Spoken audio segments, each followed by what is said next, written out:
उजियाला है घट भीतर पंथ निराला है उजियाला है उजियाला है घट भीतर पंथ निराला है उजियाला है उजियाला है घट भीतर पंथ निराला है उजियाला है उजियाला है घट भीतर पंथ निराला है घट भीतर पंथ निराला है घट भीतर पंथ निराला है घट भीतर पंथ निराला है घट भीतर पंथ निराला है उजियाला है उजियाला है घट भीतर पंथ निराला है उजियाला है उजियाला है घट भीतर पंथ निराला है त्रिकुटी महल में ठाकुर द्वारा त्रिकुटी महल में ठाकुर द्वारा इसके अंदर चमके तारा त्रिकुटी महल में ठाकुर द्वारा इसके अंदर चमके तारा चौदिस परम तेज विस्तारा जब विश्व परम तेज विसारा सुंदर रूप विशाला है सुंदर रूप विशाला है उजियाला है उजियाला है घट भीतर पंथ निराला है उजियाला है उजियाला है घट भीतर पंथ निराला है सात खंड का बना मकाना सात खंड का बना मकाना सुंदर मार्ग दुष्कर जाना सात खंड का बना मकाना सुंदर मार्ग उसकर जाना गुरु के पास चढ़े सुजाना गुरु से चढ़े सुजाना पीवे अमृत प्याला है पीवे अमृत प्याला है उजियाला है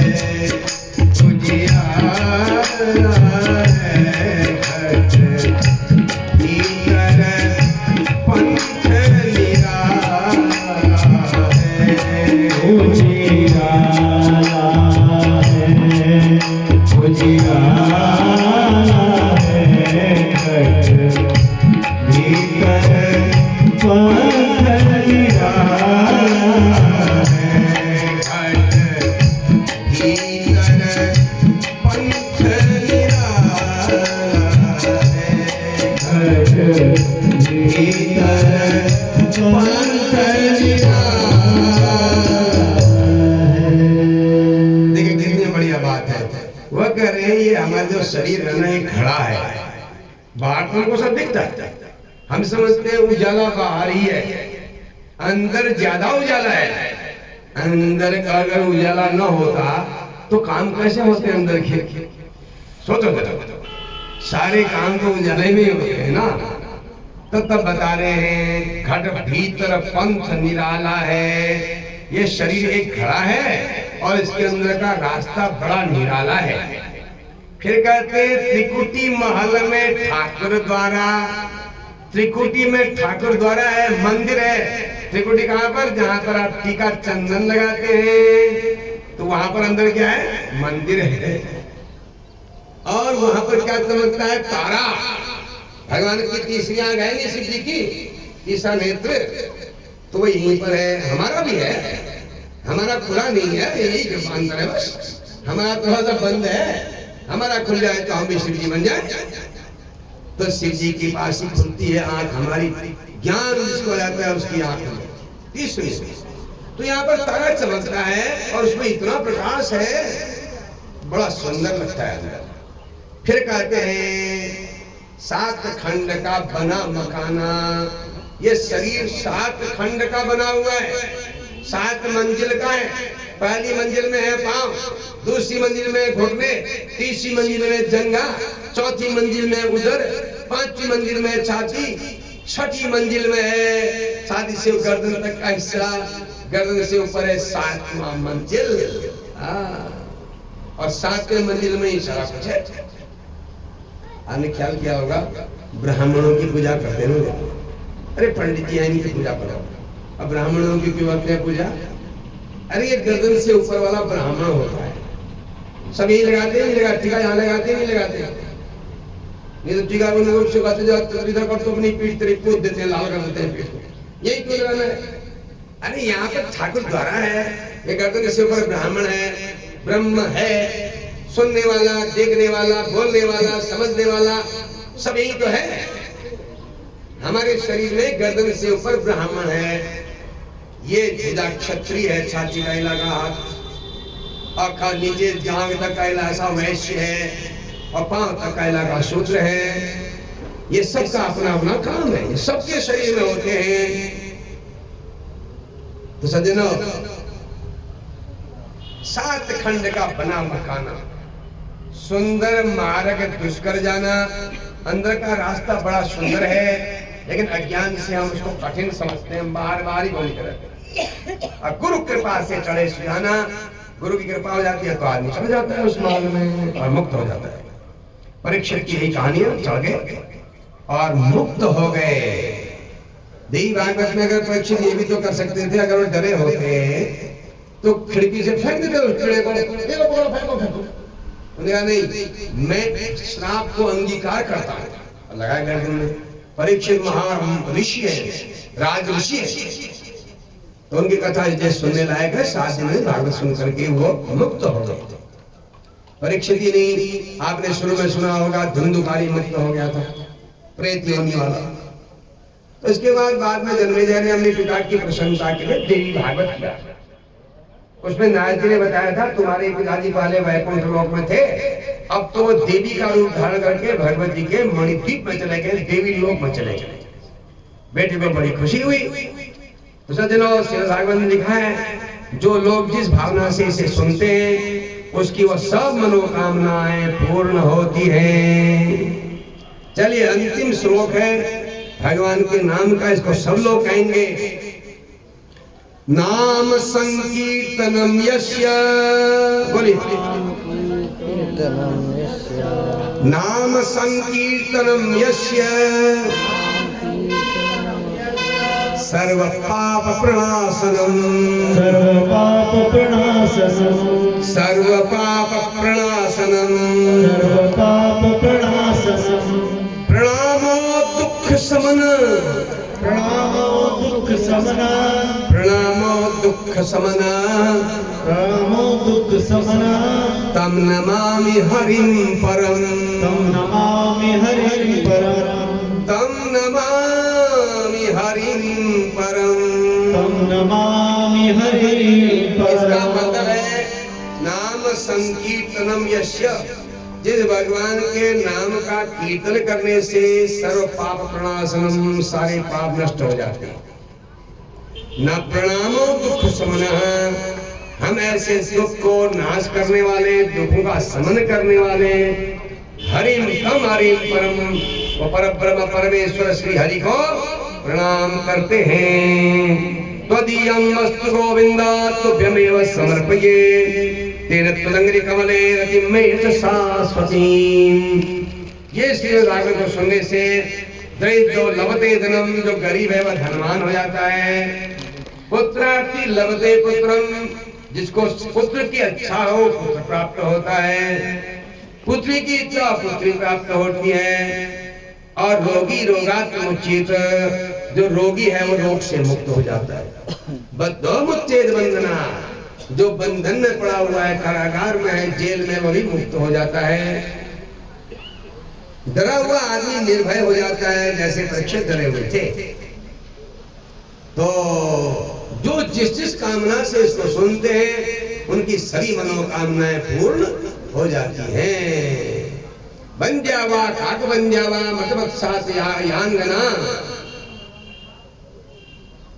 सकल भागवतम सुत्वा लवे पुत्रम चिरायुषम। बंध्या स्त्री, इसके बच्चे नहीं होते।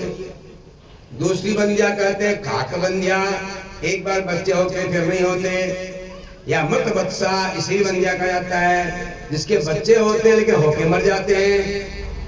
ये देवियां, ये स्त्रियां भी अगर श्रद्धा से श्रीमद् भागवत सुनती हैं तो उन्हें लंबी आयु वाला पुत्र प्राप्त होता है अथवा कन्या प्राप्त हो जाती है। आजकल अकेले पुत्र करने में खतरा है, लोग कहेंगे देखो पंडित जी पुत्रों की बात कर रहे हैं, ऐसे भी तो है ना। पुत्र पुत्री बराबर है, हमारे यहाँ तो पुत्रियों को प्राथमिकता दी गई है भागवत में। तो फिर कहते हैं तो पुत्र के लिए क्यों सोचते हैं लोग अधिक? अरे पुत्री तो चली जाएगी शादी होके, यहाँ पुत्री तो रहेगा घर में, इसलिए सोचते हैं। पुत्री दूसरे घर में पहुंच जाएगी ना, वहाँ उस घर को जगाएगी, वंश बढ़ाएगी, लेकिन हमारा यहाँ तो करेगी, यहाँ भी तो। इसलिए ये पुत्र वाली बात है, इसको कहते हैं पुत्रेषणा। जब तक हम संसार में रहती है तो सज्जनों, हमारे त्रिपाठी जी के यजमानत्व में उनके परिवार के लोगों के साथ, मित्र बांधवों के साथ हमारे इस सद्भावना कॉलोनी और आदर्श नगर के सभी लोगों ने बड़े प्रेम से इस कार्य में सहयोग किया, यहाँ आके उपस्थित हुए। यही नहीं, दूर से भी लोग आए थे, दूर दूर से आए थे, नैनीताल से आए थे बहुत सारे, कुछ लोग इधर दूर दूर से कालाडूंगी की तरफ से दस भी आए। तो वो जिन्होंने एक अच्छा कार्य किया इसलिए लोग आए थे।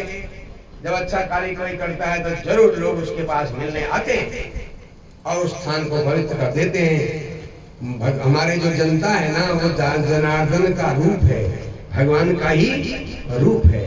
तो आप लोगों ने त्रिपाठी जी के इस कार्यक्रम में आज 8वें दिन तक इस कार्यक्रम में सहयोग किया। भगवती प्राणबाई नवरात्रियों में नवम सिद्ध दात्री च, आज सिद्ध दात्री देवी की पूजा होती है। तो इस विशेष दिन में आपने हमारे इस कार्यक्रम में आकर के सबका उत्साह बढ़ाया और यजमान को प्रसन्नता हुई और बहुत से लोगों के मन में